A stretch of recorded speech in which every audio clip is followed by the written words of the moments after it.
ওসমান হাদির মৃত্যুর খবরে শোকের ছায়া নেমে এসেছে তার গ্রামের বাড়ি ঝালকাঠির নলছিটি উপজেলার খাসমহল এলাকায়।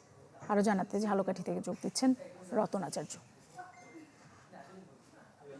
রতন, কি দেখছেন আসলে সেখানে কোনো কর্মসূচি নেওয়া হচ্ছে কিনা আলাদা করে, আর তার পরিবারের সদস্যদের কারো সঙ্গে আপনার কথা হয়েছে কিনা, কোথায় তাকে দাফন করা হবে, সব বিষয়ে যদি একটু জানান আমাদেরকে। আমি সকালেই এসেছি ঝালকাঠি জেলার যে নলছিটি উপজেলার যে পৌর এলাকা খাসমহল নামের যে এলাকাটা রয়েছে। RICL TMX, যুগের পর যুগ স্থাপনা থাকে মজবুত।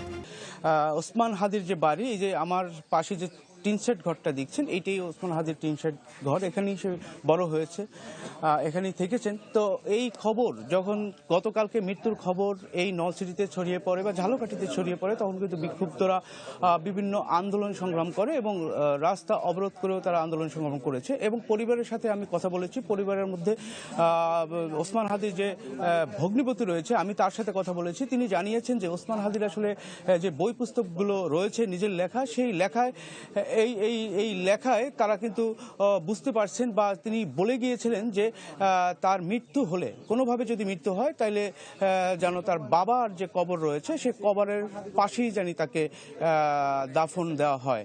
এছাড়া এখানে কিন্তু এলাকাবাসী আসছেন এবং খোঁজখবর নিচ্ছেন এবং এই পরিবেশটা মানে ভারাক্রান্ত পরিবেশ সৃষ্টি হয়েছে এবং শোকের ছায়া নেমে এসেছে।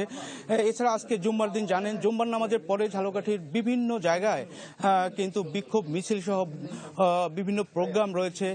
যারা বিক্ষুব্ধ রয়েছেন তারা এই প্রোগ্রাম করবে বলে জানিয়েছে। তো আমার কাছে ঝালকাঠি থেকে এতটুকুই ছিল।